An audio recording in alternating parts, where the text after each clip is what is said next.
이제 창세기 17장입니다. 자, 아까 우리 아브라함이 이스마엘을 낳을 때에 몇 살이라 그랬죠? 86세. 그런데 17장 1절에는 어떻게 시작하냐? 아브라함 99세. 몇 년의 세월이 지났다? 13년. 86에서 99세니까 13년의 세월이 지난 거죠. 근데 17장 1절에서 이스마엘의 나이가 몇 살? 13살. 그러니까 이 13살 동안은 이스마엘이 독자로 큰 거죠. 아직 이삭이 태어나기 전이니까. 그러니까 그런 것들을 여러분들이 상상을 좀 한번 하셔야 될 거예요. 그리고 이 13년 동안 아브라함에게는 자식이라고는 이스마엘 하나뿐이었을 겁니다. 비록 자기 사라에게서 태어난 아이는 아니지만 그래도 어쨌든 아브라함의 피가 흐르는 자식이니까 아브라함은 이스마엘을 굉장히 아끼고 사랑했을 것이다 라는 것을 짐작할 수 있어요. 그리고 이때가 아마 하갈과 이스마엘은 가장 행복했던 시절이 아닐까. 그리고 이 기간 동안 제일 속이 시커멓게 타들어가는 사람은 누구죠? 사라. 속이 그냥 시커멓게 타들어가는 사람은 사라였을 것이다.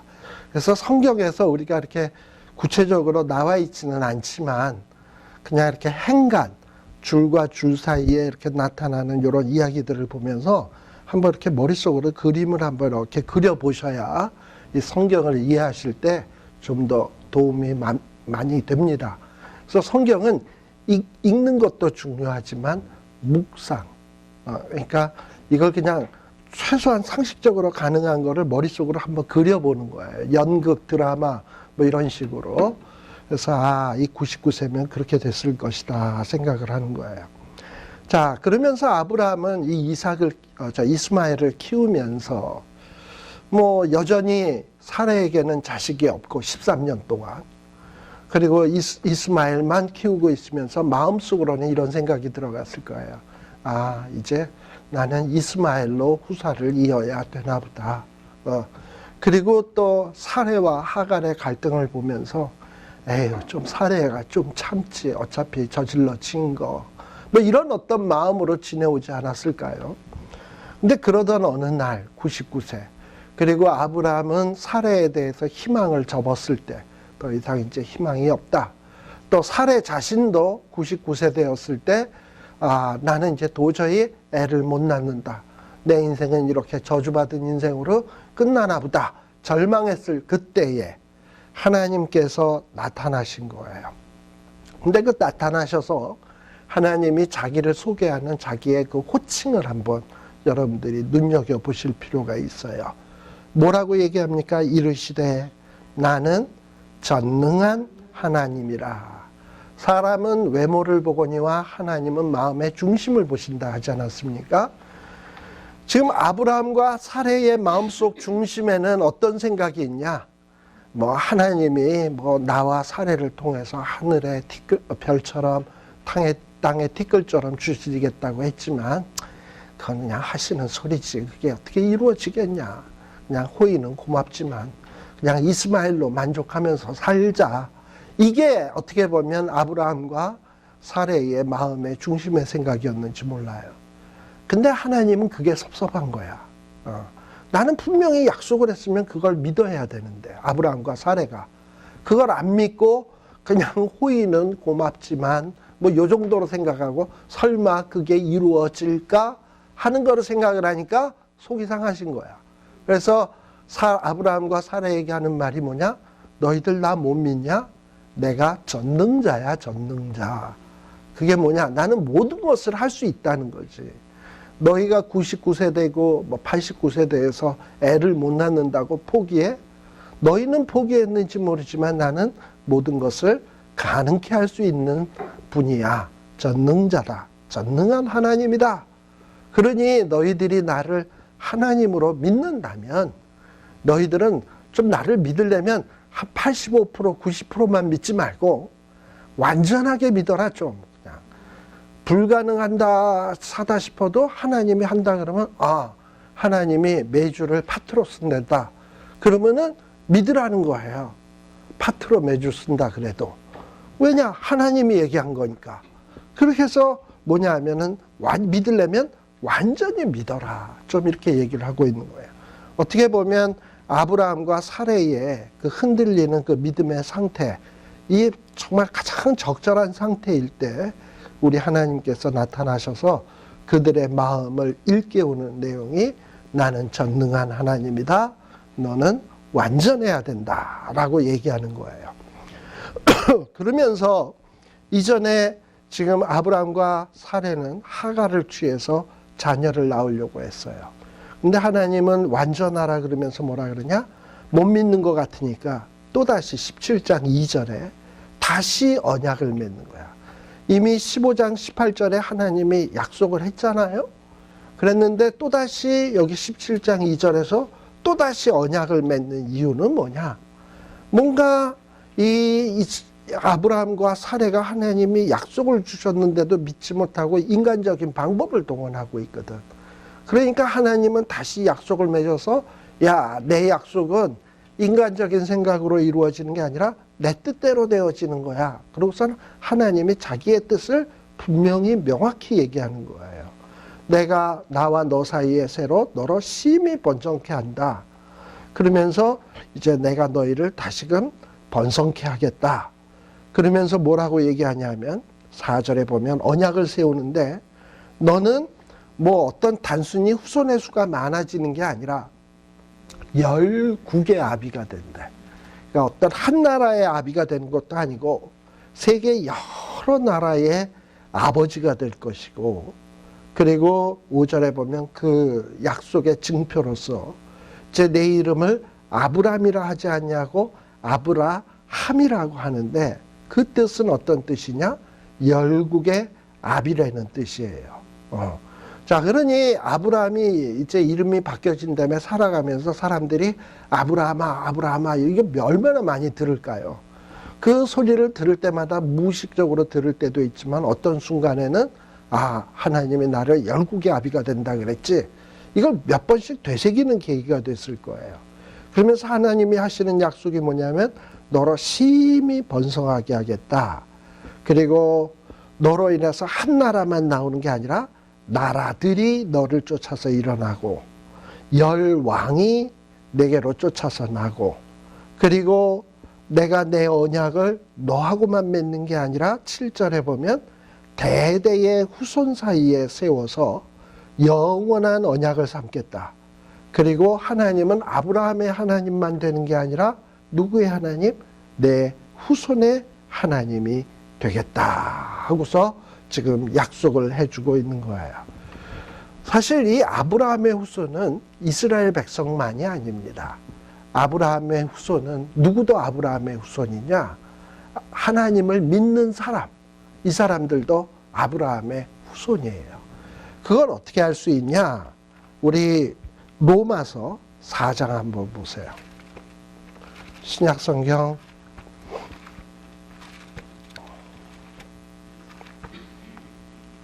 로마서 4장.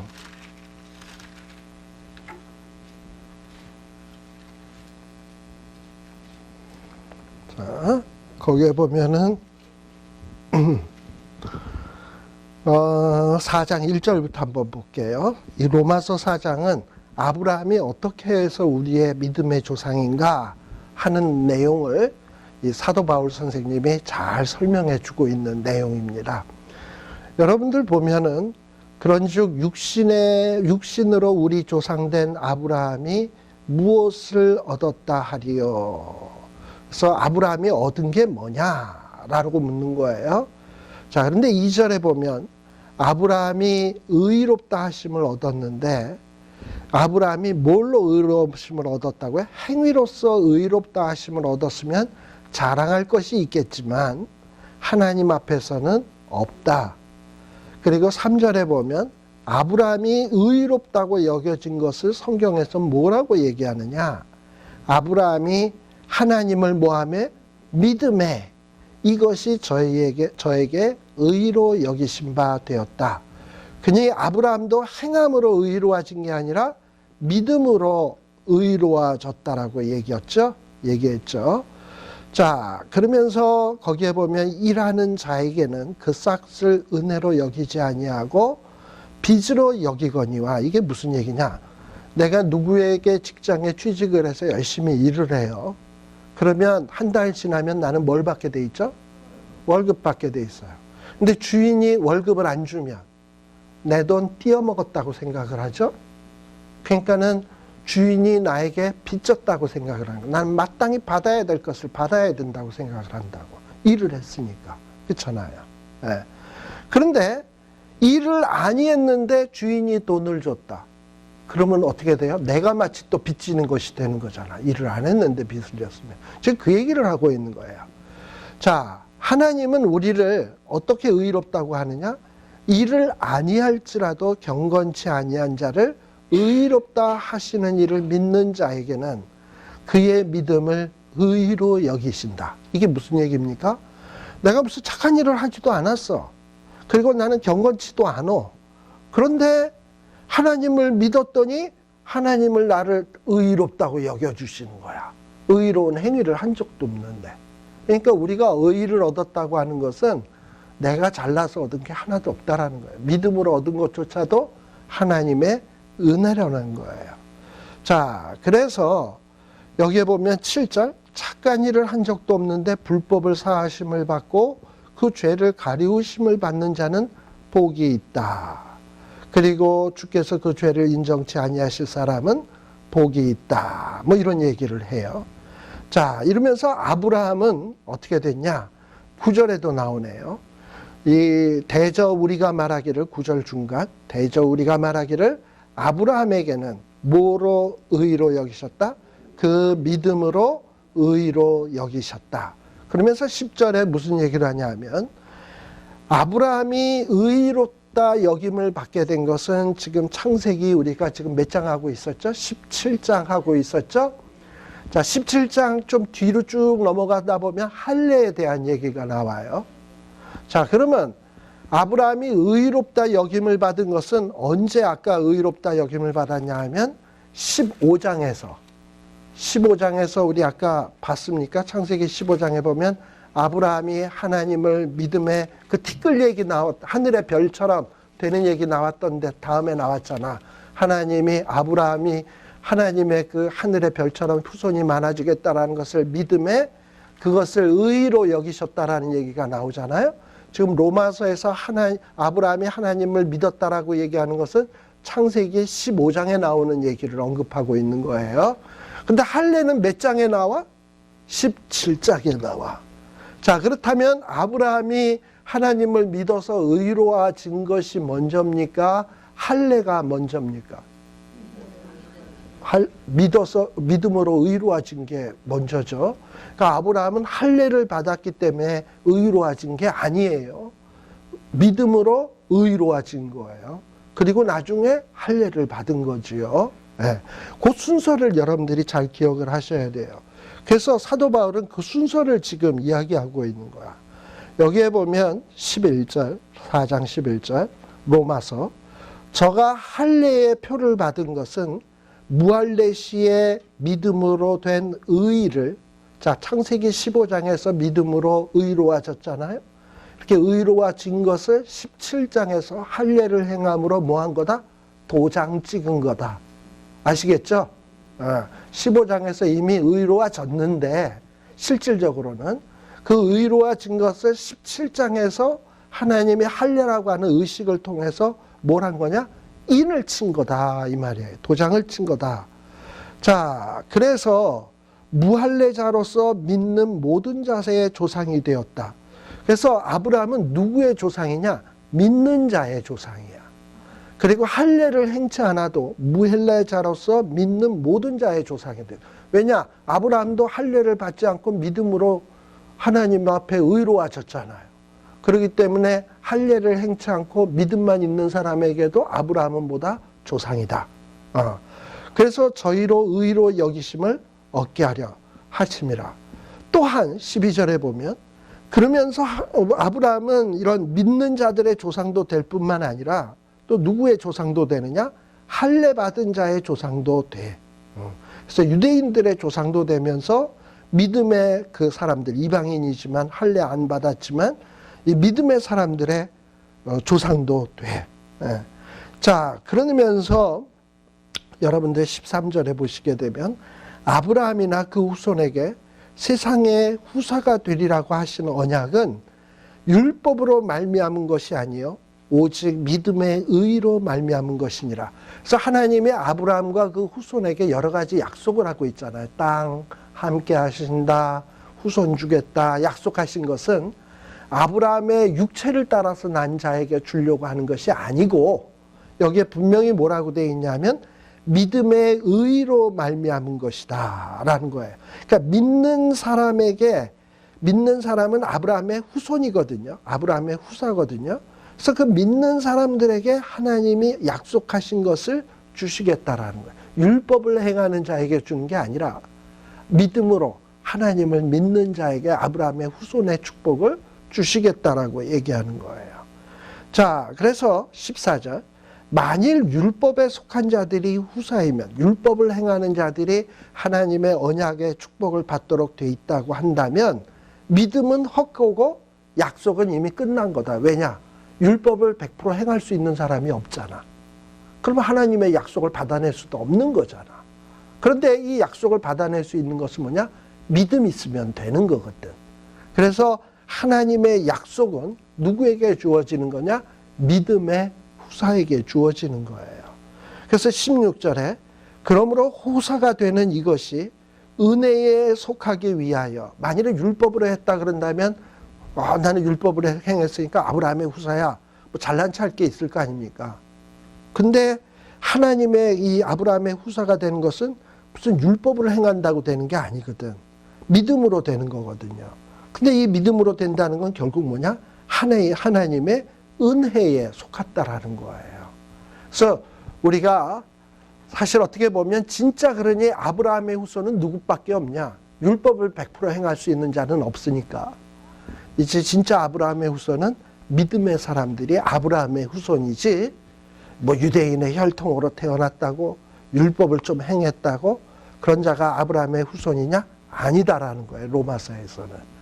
그러니 여러분들이 아브라함에게 주신 축복을 딱 생각을 할 때 자꾸 우리는 이스라엘 민족 그들에게 주신 축복으로만 생각을 하려는 경향이 있는데 그건 잘못된 거예요. 바울의 얘기하면 진짜 아브라함의 후손의 자격 있는 사람은 믿음이 있는 자지 이스라엘 백성도 아니고 율법을 행하는 자도 아니에요. 하나님의 약속을 믿는 자들이 아브라함의 후손인 거예요. 그래서 이런 사실을 우리가 성경 속에서 꽉 붙드셔야 돼. 이게 지금 17장을 공부하기 위한 배경에 대한 얘기예요. 자, 그래서 여기에 보면 17장 2절에도 내가 내 언약을 나와 너 사이에 세워 너로 심히 번성케 하겠다. 그리고 좀 밑에 내려가서는 17절에 보면 내가 내 언약을 나와 너와 내 대대의 후손이거든. 이 대대의 후손 안에 유대인들만 들어가는 게 아니야. 그러니까 유대인들이 설사 율법을 행한다 하더라도 그들은 100% 행하지 못했기 때문에 아브라함의 후손 아니야. 육신적으로 태어났다고 해도 그건 중요한 게 못 돼. 진짜 중요한 것은 아브라함이 할례 받기 전에 가졌던 믿음, 믿기 어려운 것을 믿었던 믿음, 그걸로 의로워졌던 것처럼 우리들도 하나님을 믿는 믿음이 있으면 아브라함의 후사라고 사도 바울은 분명히 하고 있는 거예요. 그래서 여기 이 대대의 후손은 누구냐? 바로 우리다 라고 생각하시면 돼. 그래서 하나님이 이런 어떤 후손에게 하나님이 약속하고 있는데 하나님의 그 약속이 뭐냐? 이 약속은 믿어야 돼요. 17장 우리 1절에도 보면 하나님은 이 약속을 이룰 충분한 능력이 있으신 하나님이야. 전능한 하나님이고요. 그러니까 이런 하나님을 믿는다면 우리는 그 하나님의 약속에 대해서 90%만 믿고 10%는 남겨두고 이럴 수 없어. 완전히 믿어야 돼. 완전해야 돼. 그리고 하나님의 그 약속은 내용은 뭐냐? 우리의 후손이 번성한다는 거예요. 그리고 또 그뿐만 아니라 우리 하나님께서 이런 후손의 축복뿐만 아니라 8절 하나님이 뭘 준다? 이 후손에게 내가 너와 내 후손에게 너의 우거하는 이 땅 곧 가나안 일경을 주어 영원한 기업이 되게 하겠다. 그래서 하나님이 분명히 우리가 살 수 있는 공간, 그것도 풍성하게 살 수 있는 공간을 주시겠다라는 거예요. 이 땅을 주시겠다라는 거예요. 물론 이 최후의 영원한 땅은 새하늘과 새 땅이겠지. 그렇다고 해서 우리가 이 지상 위에서 살아갈 때 굶겨 죽이시냐? 뭐 이 땅에서 살 때는 나그네 생활이니까 풍성이는 안 먹여도 만나와 메추리로 굶어 죽지 않게 먹이실 거예요. 그건 믿으셔야 돼. 그리고 그 다음에 하나님이 뭘 하시겠다고 하셨냐 하면은 8절 끝에 보면 하나님은 뭐가 되신다? 이 후손들에게, 아브라함의 후손들의 뭐가 되신다? 하나님이 되신다. 여러분들, 하나님이 나의 하나님이라고 하는 이 의미가 이게 얼마나 중요한 건 줄 아세요? 하나님이 나와 관련되어 있다는 거예요. 나를 지키시는 하나님이라는 게 이게 정말 고마운 거예요. 여러분들이 만일에 왕의 아들이요 왕의 딸이었다고 생각을 해보세요. 얼마나 세상에서 뻐기고 다닐 거야? 하다못해 무슨 뭐 재벌 2세, 3세만 돼도 잘난 체가 하늘을 찌르잖아. 그런데 우리의 아버지, 우리의 하나님은 누구냐? 하나님이시거든요. 이거 대단한 건데 하나님이 너무 엄청나다 보니까 그게 감이 안 와서 우리는 대단한 줄을 몰라서 그래요. 예. 근데 진짜 대단한 거거든. 근데 하나님이 뭘 보고 내가 너의 하나님이 될게 이렇게 얘기해 주십니까? 믿음 보고 하시는 거예요. 행위도 아니고 내 혈통을 본 것도 아니고 너가 믿음이 있으면 나도 너의 하나님이 되겠다라는 거예요. 자, 그러면서 아까 할례는 뭐라고요? 믿음으로 의로워진 것을 인친 것이다 그랬잖아요. 그래서 이제 하나님이 너희들이 이 하나님을 믿음으로 의로워졌으니 그리고 나는 너의 하나님이 됐으니 이 약속의 내용에 대해서 뭐 하자? 인을 치자. 도장을 찍자라는 거예요. 도장은 찍고 나면 지워져 안 지워져? 안 지워지죠. 도장을 찍으면 안 지워지는 거예요. 근데 그 도장을 어디에다 찍냐? 몸에다 찍자는 거예요. 아예. 그게 뭐냐 하면 할례예요. 그래서 할례를 받으면 죽을 때까지 그 흔적이 있잖아요. 그래서 할례를 행하라는 거예요. 그래서 남자는 다 할례를 행해라. 11절에 보면 너희는 양피를 베어라. 그 양피라는 건 남자의 그 생식기의 끝부분을 잘라내는 거예요. 그게 뭐냐?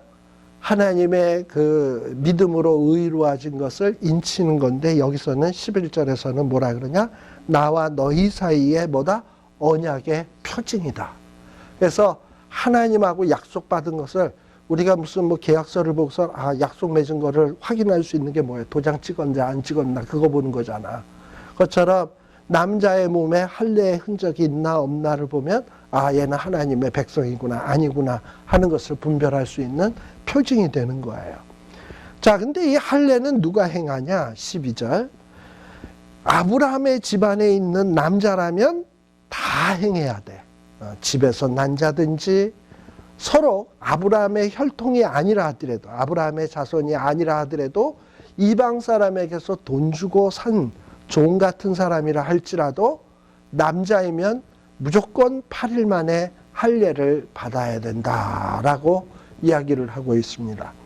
왜 하필 난지 8일 만에 할례를 받는 것인가 하는 거를 우리들이 조금 생각을 해야 될 필요가 있는데 이 8일 됐을 때는 애가요 아직 신경이 많이 발달을 안 해가지고 통증을 안 느낀대. 가장 통증을 안 느낄 때가 애가 8일 되었을 때가 그렇다 그러고 또 이렇게 그때가 피가 나도 피가 금방 그 딱지가 이렇게 탁 앉는 때가 바로 요때라는 거예요. 그래서 8일에 행한다. 그건 의학적인 얘기고 그 다음에 또 하나는 어떤 얘기도 있냐 하면은 이 성경에 레위기 12장 2절에 보면 어미 몸에서 딱 태어나면 어미의 그 양수 피와 함께 애가 태어나잖아요. 성경에서는 그 몸에서 나오는 피나 이런 양수 같은 것을 부정하다고 얘기를 해요. 그래서 이렇게 부정한 것이 묻었으면 보통 며칠 동안 부정하냐? 7일 동안 부정해. 그리고 언제 깨끗해지냐? 8일째 깨끗해져. 그래서 이 부정한 기간 동안에는 하나님의 것으로 바칠 수 없는 거잖아요. 부정한 것은. 8일째 하나님의 백성이 되어야지. 그래서 8일째 할례를 받는 것이다. 뭐 또 이렇게 얘기를 하고, 그 다음에 또 이 8일은 우리가 알다시피 여러분들 예수님이 부활하신 날이 언제냐? 우리 금요일 날 십자가 지시고 금, 토, 일 주일날 새벽에 부활하시잖아요. 그날이 언제냐면 안식 후 첫날. 안식일은 제7일이고 후 첫날이니까 8일째 주님의 부활하신 날이거든요. 그래서 어떻게 보면 이 할례는 벌써 예수님이 안식 후 첫날에 부활하실 것을 벌써 내다보는 그 예언적 의미가 난지 8일에 있다라는 거예요. 그래서 이 8일째 되는 해에 이 할례를 행하도록 되어 있습니다. 근데 이 할례는 아브라함만 맺는 게 아니라 약속 자체가 누구랑 맺는 거죠? 아브라함하고만 맺는 게 아니라 10절에 보면 아브라함과 나와 너희와 너희 후손 사이니까 아브라함의 후손들하고도 맺는 약속이기 때문에 이 할례 역시도 아브라함만 행해서는 안 되고 아브라함의 후손이면 또 아브라함의 후손의 집안에 사는 사람 가운데 아브라함의 혈통이 아니라 하더라도 남자이면 누구나 다 할례를 받아야 된다. 13절에 보면 집에서 난 자든지 돈으로 산 자든지 무조건 다 할례를 받아야 되는데 특별히 14절에 보면 할례를 받지 아니하게 되면 어떻게 되느냐? 할례를 받지 아니하는 남자 곧 그 양피를 배제하지 아니하는 자는 백성 중에서 끊어지리니 그가 내 언약을 배반하였음이니라 라고 돼 있어요. 그래서 할례를 받지 않으면 백성 중에서 끊어진대. 그러니까 서로 아브라함의 혈통, 아브라함의 피를 물려받고 태어났다 할지라도 할례를 안 받았다? 그러면 뭐가 되는 거냐면 하나님의 백성 아닌 거예요. 보통 우리가 하나님의 백성을 뭐라 그러냐면 언약의 백성이라 그래요. 하나님의 백성은 혈통으로 태어나는 게 아니라 하나님과의 약속하에서 되어지는 사람들이 하나님의 백성이야. 그래서 언약의 백성이라고 얘기하는 거예요. 즉 무슨 얘기냐? 하나님의 약속을 믿는 자는 하나님이 자기 백성 삼는 거고 안 믿는 자는 백성 아닌 거예요. 자, 근데 이 할례라고 하는 것은 어떤 의미를 가지냐 하면 제가 전에도 여러 번 얘기했습니다만 할례는 남자의 그 생식기의 일부를 자르는 의식이에요. 근데 일부를 자르는 것은 어떻게 보면 상징적 의미예요. 전체를 잘라내는 것과 같은 거예요. 만일에 남자가 이 전체를 잘라냈을 때 후손을 낳을 수 있습니까? 없습니까? 못 낳지. 근데 하나님 지금 무슨 약속을 했습니까? 하늘의 별, 땅의 티끌처럼 후손 많게 해주겠다. 그랬는데 남자의 그거를 잘라버렸어. 그러면 하늘의 별, 땅의 티끌같이 이루어질 수 있다 없다? 없다지 상식적으로는. 근데 그거를 지금 아브라함이 왜 하는 겁니까? 하나님은 하늘의 티끌처럼 하늘의 별처럼 땅의 티끌처럼 많게 해주겠다 그랬는데 하나님 나 이까짓 거 없어도요. 하나님은 전능자니까 이거 없어도 하나님이 주시고자 하면 그렇게 될 줄로 믿습니다 하는 불가능한 것을 믿겠다는 신앙의 고백이에요. 이거 없어도 하나님의 약속은 이루어집니다라는 하나의 사인인 거예요. 하나님 앞에 보이는 신앙 고백인 거예요. 또 하나는 뭐냐? 이 끝에 일부를 잘라낸다라는 것은 이제 나의 옛 생활을 청산하겠습니다 라는 거예요. 이전에 더럽고 그리고 추악한 모든 것들을 청산하고 이제 하나님의 백성답게 살겠습니다 라는 어떤 자기 갱신에 대한 자기 결단의 표시야. 그러니까 이것도 하나의 믿음의 고백인 거죠. 그래서 할례란 뭐냐? 정말 하나님이 약속했으면 불가능한 명령이라 하더라도 이루어집니다 라고 하는 고백이고, 또 하나는 뭐냐? 내가 이제 하나님의 백성 되었으니 나는 옛 생활을 청산하고 하나님이 기뻐하시는 거룩한 삶을 살겠습니다 라는 다짐인 거예요.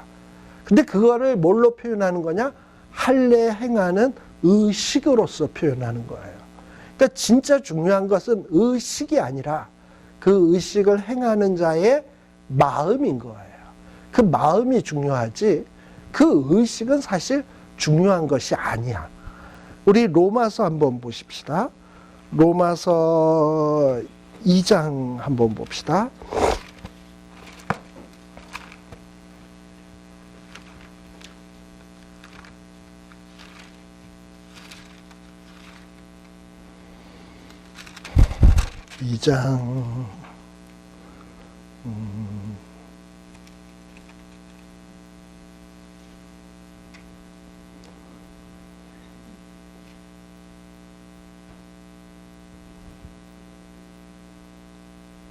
자, 2장 몇 절을 보시냐 하면은 2장 25절 한번 봅시다. 내가 율법을 행한즉 뭐가 유익하나? 할례가 유익하나 만일 율법을 범한즉 내 할례가 무할례가 되었느니라. 그런즉 무할례자가 율법의 제도를 지키면 무할례를 할례와 같이 여길 것이 아니냐. 본래 무할례자가 율법을 온전히 지키면 의문과 할례를 가지고 율법을 범하는 너를 판단치 아니하겠느냐. 그 다음에 28절 대저 표면적 유대인이 아니요 표면적 육신의 할례가 아니라 오직 이면적 유대인이며 할례는 어디에다 할지니 마음에 할지니 신령에 있고 의문에 있지 아니한 것이니라 라고 되어 있습니다. 되게 말이 어렵죠? 예. 근데 아무튼 핵심은 뭐냐? 할례는 마음에 하는 거예요. 마음에 하는 것이고 신령에 있고 이런 의식에 있는 게 아니야. 그러니까 진짜 마음에 그런 아까 제가 얘기했던 두 가지의 신앙 고백에 마음이 없이 그냥 뭐 껍데기만 잘라냈다. 이건 아무런 의미가 없는 거예요. 그러니까 하나님이 하나님의 백성 되는 데 있어서 중요하게 여기는 것은 그 껍데기 잘라내는 게 아니라 그 껍데기를 잘라내면서 정말 하나님, 나는 이제 하나님이 불가능한 약속을 해도 될 줄로 믿어요 하는 이 믿음이 있는가. 또 하나는 내가 이제 하나님을 믿으니 새로운 삶을 살겠어요 하는 이런 결단과 고백이 있는가. 그러면 하나님은 자기 백성을 삼겠다는 거예요.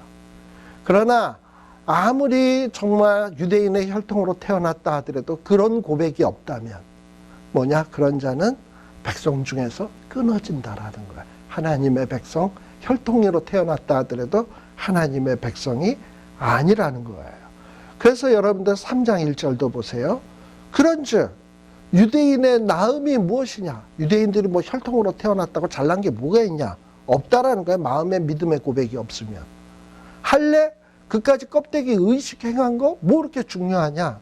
아무 소용없다라는 거예요. 무슨 얘기인지 아시겠죠? 예. 자, 그래서 말씀하세요. 예. 자, 그래서 2절에 보면 지금 2절 얘기하려고 그랬어요. 예. 2절에 보면 그렇지만은 유대인의 나음이 무엇이며 할례의 유익이 무엇이냐. 그래도 유대인의 나은 점이 있다면 그 첫째가 뭐냐 하면 하나님의 말씀을 맡았다라는 거예요. 이게 무슨 얘기냐. 유대인들이 그래도 딴 민족에 비해서 나은 것이 뭐냐면 성경책이 뭘로 주어졌냐. 히브리어로 주어졌어. 한국말로 지어진 게 처음에 주어진 게 아니고. 그러니까 한국 사람보다 복받은 건 사실이야. 히브리어로 주어졌고. 그래서 이들이 또 선지자나 사도들이 한국 사람, 세종대왕이 세종대왕상, 세종대왕하 이런 성경이 있는 게 아니라 뭐 이사야서, 열왕기상, 역대 이렇게 돼 있지. 이스라엘 사람들의 이름으로 성경 말씀이 주어져서 성경 말씀이 주어졌지 다른 나라 사람에게 주어진 게 아니거든요. 그러니까 그들에게 나은 점이 있다면 그거야. 근데 뭐 말씀이 또 주어지면 뭐해? 줬는데 하나도 행치도 않는다면 아무 소용없는 거지 뭐. 지금 그래서 사도 바울이 얘기하는 것은 뭐냐? 자, 9절에 보면, 3장 9절에 보면 유대인이나 헬라인이나 다 어디 있다? 죄 아래에 있다. 또 유대인이나 헬라인이나 이방인이나 다 10절 기록된 바 어떻다? 의인은 없나니 하나도 없다. 사실 다 의인 아닌 거예요. 그럼 누가 의인 되느냐? 아까 아브라함이 하나님을 믿음에 의롭다 칭하여졌다 그랬죠? 그래서 우리가 의로워지는 방법은 뭐밖에 없다? 하나님을 믿는 것밖에 없다. 아브라함의 자손 되는 방법도 뭐밖에 없다? 믿음밖에 없다. 라는 거예요. 그래서 우리가 아브라함의 후손인 거예요. 아시겠죠? 이거 굉장히 중요한 얘기면서 사람들이 명확하게 깨닫지 못하고 있는 내용입니다. 아브라함의 후손하면 자꾸 이스라엘 백성만 생각해. 나는 좀 아닌 것 같아. 곁다리인 것 같아. 근데 이미 이스라엘 백성은 아브라함의 후손의 자격을 상실을 했어. 왜? 하나님의 약속을 안 믿으니까. 메시아가 이 땅 위에 오셨는데도 하나님이 세상을 이처럼 사랑하사 독생자를 주셨으니 누구든지 저를 믿는 자마다 멸망치 않고 영생을 얻는 건데, 독생자를 주셨는데 저를 믿지 않는 사람들이 누구야 지금? 유대인들이에요. 안 믿으니까 걔네들은 이미 하나님의 백성에서 끊쳐진 거야. 근데 우리는 이방인이지만 하나님이 세상을 이처럼 사랑하사 독생자를 주셨으니 누구든지 저를 믿는 자마다 안에 우린 포함돼야 안 돼요? 돼요. 그래서 우리가 하나님이 주시고자 하는 뭘 받아요? 영생을 얻는 거예요. 그래서 우리가 아브라함의 후손인 거야. 그래서 진짜 아브라함의 후손은 우리예요. 자, 그게 그런 어떤 사실을 여러분들이 명확하게 인식을 하셔야 돼. 골로새서 2장도 한번 보세요.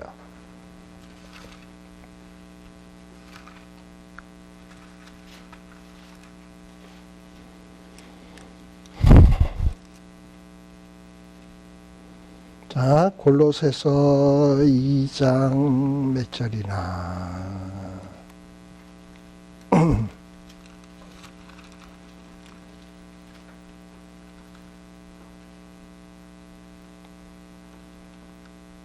내가 지금 빌립보서를 찾고 있네. 어째 골로새서 2장이었는데 한번 눈을 찾고 봐도 나타나지가 않는 거예요. 그래서 이상하다 했더니, 자, 몇 절을 보시냐 하면은 11절 11절에 보면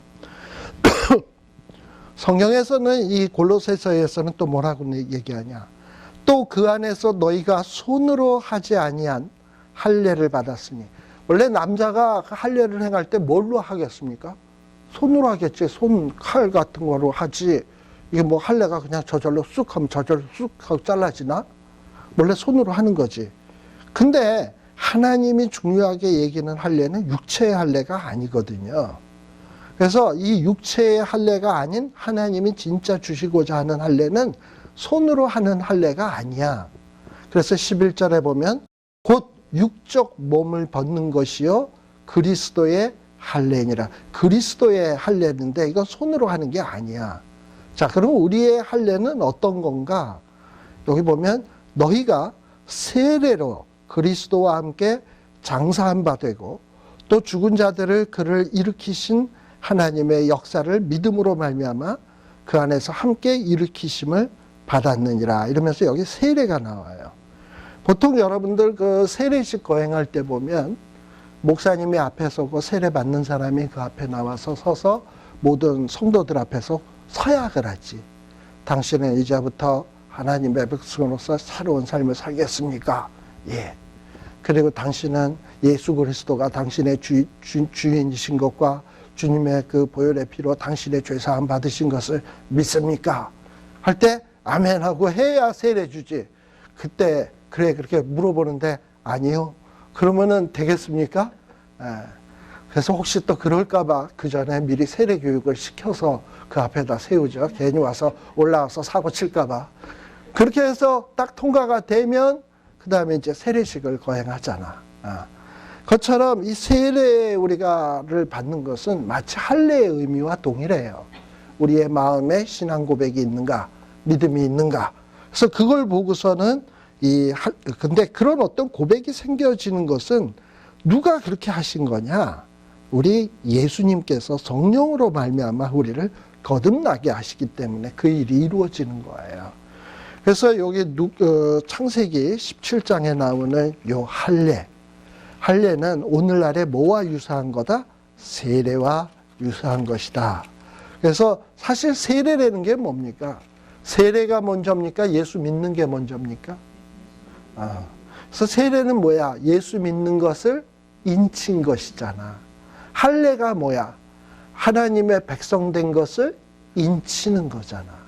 그래서 여러분들 유대인들에게 할례, 우리 기독교인들에게 세례, 이 의미가 무엇인지를 여러분들이 잘 기억할 필요가 있습니다. 그래서 다음 시간에는 우리가 오늘 요 할례까지 이야기를 했고, 다음 시간에는 요 창세기 요 17장 나머지 부분에서부터 또 우리 한번 살펴보도록 그렇게 하겠습니다. 기도하겠습니다. 하나님 아버지, 정말 우리가 율법의 행위로 아브라함의 후손이 되는 것이라면 죽었다 깨나도 우리는 아브라함의 후손이 될 수가 없고, 또 하나님께서 아브라함에게 약속했던 그 언약의 축복들도 우리가 누릴 수 없습니다. 하오나 정말 아브라함에게 그러하셨듯 아브라함의 믿음을 의로 여기시고 또 그 후손들의 믿음을 의로 여기시고 그 백성 삼아주시겠다고 약속하셨사오니 하나님 아버지 감사드립니다.